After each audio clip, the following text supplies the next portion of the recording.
আসসালামু আলাইকুম গাইজ, আশা করি সবাই ভালো আছো। নতুন একটা ভিডিওতে তোমাদের সবাইকে স্বাগতম। সাথে আছি আমি রনি। তো আমাদের ম্যাচের ভিতরে পড়ে যায় রিজনের 4 নাম্বার প্লেয়ার, তো হচ্ছে গিয়ে নোমান ভাই। তো যখন ম্যাচ স্টার্ট দেই তখন তো আমি নাম জানতাম না, পরবর্তীতে বাহির হয়ে দেখি তার নাম হচ্ছে নোমান ভাই। তো এলিট মাস্টার 4 স্টারে ছিলাম। তো 4 স্টারে থাকা অবস্থায় আমার হচ্ছে গিয়ে গ্র্যান্ড মাস্টার প্লেয়ার বা আশেপাশের এরকম প্লেয়ারই পড়বে, রিজনের প্লেয়ারই পড়বে। তো আজকে রিজনের 4 নাম্বার প্লেয়ার পড়ছে, এর আগেও অনেক প্লেয়ার পড়ছে, ভিডিও করা হয় না অবশ্য। তো ব্ল্যাক বানি যেহেতু, তো এবার বুইয়া নিতে হবে এই ম্যাচের ভিতরে, এটা নিশ্চিত থাকো যে বুইয়া নিতে পারি কি পারি না, দেখতে থাকো জাস্ট। তো যেহেতু ডুয়োতে ম্যাচ স্টার্ট দিছি আর ডুয়োতে প্লাস পাওয়া যায় বেশি গ্র্যান্ড মাস্টার লবিতে, তো হচ্ছে গিয়ে তোমার এই না হয় ওই রকম স্কোয়াডে প্লাস পাওয়া যায় না, আর পুষার ছাড়া হচ্ছে গিয়ে খুব মুশকিল, আর নিজে পুশ দিয়ে কিল করা যায় না, এতে প্লাসও কম দেয়। আর এই ম্যাচের ভিতরে পোংটামি করার জন্য আমি তোমার হচ্ছে গিয়ে ক্যারেক্টার নিয়ে আসছিলাম, যে গ্লিচ ইউজ করে ম্যাপের নিচে সবাই চলে যায়, তো আমিও যাবো এটা ভাববা।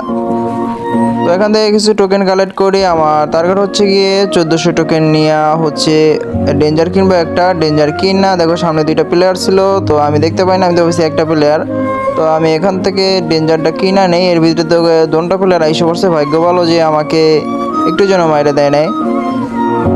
তো আরও কিছু টোকেন লাগবে আমার, যেহেতু হচ্ছে গিয়ে আমার বইয়া করতে হবে ম্যাপের নিচে চলে যে গ্লেজ করে, তো আমার কিছু সাপ্লাই বক্স কেনা লাগবে, আর সাপ্লাই বক্স কিনতে তো টোকেন লাগবে, সেজন্য আমি আরও বেশ কিছু টোকেন খাইতেছিলাম। তো সামনে দিকে যাওয়ার পর দেখি আমার হিট লিস্টের পাবলিকটাও আমার পাশে ছিল, অবশ্য আমার ফায়ার দেয় না, আমার মতো চলে গেছে, আমি আমার মতো চলে আসলাম। তো আমারও 1400 টোকেন এখনো হয়ে গেছে, আবার ভাবছিলাম একটা হিট লিস্ট মাইরা, মানে হিট লিস্টের প্লেয়ারের উপরে ডেঞ্জারটা মাইরা দিব। তো ভাবলাম থাক, টোকেন ওয়েস্ট করার দরকার নাই। তো সামনে যেয়ে আরও কিছু টোকেন কালেক্ট করে নিই, আর আমার যে জন্য আসছি সে কাজটা করি। তো সামনে দিকে যেয়ে দেখি একটা ল্যাম্বরগিনি পেয়ে গেছি, কষ্ট করতে হয় না, না হয় ল্যাম্বরগিনি খুঁজতে হইতো। সাপ্লাই বক্স ছিল, যেটা নিয়ে নেয়, যেহেতু আমার কাছে একটা ক্যারেক্টার পাইছিলাম ডিমিত্রি, তো ডাবল ক্যারেক্টার আছে। তো দেখতে থাকো, সামনে আর টুইস্ট আছে, কীভাবে মরতে মরতে বুইয়া মিস হইয়া যাইতে যাইতে আবার বুইয়াটা নিয়ে আসি। একটুর জন্য বুইয়াটা মিস হয় না, এখানে কার সেট করতে গিয়া খুবই মুশকিল পড়ে গেছি। দেখো সঠিকভাবে কার সেট না করলে এরকম মুশকিলে পড়তে হবে, আর এনিমি থাকলে তো এতক্ষণে আমাকে চাঁদে দেশে পাঠাই দিত। এটা ড্রপ করছে, ড্রপটাকে আমি লুট করে নিয়ে আসলাম। এর ভিতরে আমার আবার টিমমেটটা মরে গেছে, ভাই সাহেব কি বলবো আর। তো টিমমেটটাকে যেহেতু অনেকগুলো টোকেন আছে, রিভাইভ তো দিতেই হবে, না হয় টিমমেট আবার চেঁচামেচি করবো। র্যান্ডম টিমমেট যেহেতু, তো বুঝতেই পারো কি হবে। তো মনে করো 14 গোষ্ঠী উদ্ধার করে দেবো না হয়। তো ওকে রিভাইভ দিয়া আমি এবার ম্যাপের নিচে যাওয়ার জন্য রেডি হইতেছিলাম। আর তোমরা তো জানো এই গ্লিচটা 2026 সালে ভাই কি পরিমাণে হাইপ তৈরি করছে, এরকম চলতে থাকলে ভাই গেম খেলা অসম্ভব হয়ে যাবে। তো গেরিনার জন্য এটা খুব দ্রুত ফিক্সড করে দেয়। দেখো নোমান ভাই কিল করতেছে রিজনের প্লেয়ারটা, আর আমি এদিকে ঢুকতেই পারতেছি না। তো আমরা কি পারবো বইয়া নিতে শেষ পর্যন্ত, দেখতে থাকো। তো খুব কষ্টের পর কয়েকবার ট্রাই করতেছিলাম, বারবার ট্রাই করার পরও হইতেছিল না।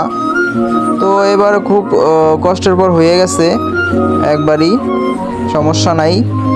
শেষ পর্যন্ত আমরা মিশন সাকসেসফুল করে সফল হয়েছি। তো ম্যাপের নিচে আসার পর হচ্ছে গিয়ে সামনে আগাইতেছিলাম। তো সামনে আগাইয়া হচ্ছে গিয়ে আমি কিছু সাপ্লাই বক্স মিডলে রাইখা দিছি, কারণ হচ্ছে গিয়া পরবর্তীতে না হয় এনিমি সাপ্লাই বক্স কিনা ফলাইব। তো সামনে গিয়ে একটু ফায়ার করলাম যেন এনিমি বুঝিয়ে আমি রিভাইভ পয়েন্টের ঘরে আছি, তবে আমাকে খুঁজে পাইতেছিল না। দেখো আমাকে কীভাবে খুঁজতেছে, আমি আবার ক্যারেক্টার মাইরা একটু নির্যাতন করতেছিলাম। তো দেখো লোহালি দিতেছি আর মজা নিতেছি নিচে থেকে। তো তোমরা কে কি মানে কিভাবে, দেখো সামনে আরো কিছু প্লেয়ার আসছে রিভাইভ দিতে, এখানে জম্প হয়ে গেছে পুরা ক্যারেক্টার মারলাম, তবে হচ্ছে গিয়ে ক্যারেক্টারটা কিসের জন্য যে এনিমির গায়ে লাগলো না বুঝতে পারলাম না। মাঝে মধ্যে এরকম একটা গ্লিচ খায়, মানে ক্যারেক্টার গ্লিচ খায় কি পরিমাণে। তো সমস্যা নেই। আর দেখো মানুষের কি পরিমাণে আলো জ্বলতেছে। তো এনিমি আরও বাইচে আছে 8টা মোটমাট। আর এই দেখো আমার ভাই হিসাব একটুর জন্য আমি জোন আসছে আমি দেখি না, আমার কাছে ভাই গেল ছিল। তো আমি ডিমিত্রি জ্বালাইয়া কোনো রকম আমি জোনের ভিতরে ঢুকি, না হয় এখানে বুইয়াটা মিস হইতো। আর রিজনের প্লেয়ার কি বাইচে আছে কি নাই আমি জানি না, তবে হয়তোবা শেষ পর্যন্ত বাইচে থাকবে। আর এত দূর থেকে নিচ থেকে দেখাও যায় না যে রিজনের প্লেয়ার আছে কিনা। তো দেখো লাস্টে 2টা প্লেয়ার বাইচে আছে, 2টা প্লেয়ার যেহেতু বাইচে আছে, আমার টিমমেটও মারা গেছে। তো এই ম্যাচে বুইয়া কি আসবে কি আসবে না কমেন্টে জানাও। তো শেষ পর্যায়ে দেখো আমার এখন সাপ্লাই বক্স থেকে আমি মেডিকালেট করতেছি, মেডিকালেট করা ছাড়া তো বুইয়া নেওয়া মুশকিল হয়ে যাব। তো একটু একটা ডেঞ্জারও মাইরে দেবো, সমস্যা নাই, যেহেতু ডেঞ্জার আছে। ডেঞ্জারের জন্য খুব সহজে আমার ক্যারেক্টার যেহেতু নিরো ক্যারেক্টারটা আছে, তো নিরো দিয়ে একটা মাইরে দিলে, আর আমার কাছে হোমার ক্যারেক্টারটাও আছে, তো হোমার মাইরে দেবো। 3টে একসাথে মারলে মনে করো বুইয়া 100 আসবেই, মিস হওয়ার কোনো চান্সই নেই। আর দেখে রাখো কীভাবে বুইয়াটা খুব সহজে নিতে হয়।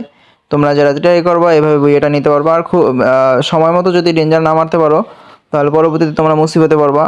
জোন পুশ দিয়ে খুব কষ্ট করে বুইয়ে নিতে হবে তোমাদের। আর মেডিকেট না থাকলে তো আরও মুসিবতে পড়বা, তো ক্যারেক্টারও কামে আসবে না। দেখো ডেঞ্জারটা মাইরা দিছি, উপরে ড্যামেজ খাইতেছে, আর জোন প্লেয়ার লাগে আসছে। তো এখানে গ্লিজের কারণে দেখাইতেছে না, তবে জোন লাগে আসছে। তো জোন লাগে আসার পর দেখো আমার বইয়াটাও প্রায় হয়ে গেছে, 2টা কিল পাইয়ে গেছি আমি এখানে। তো ইজি বইয়া পর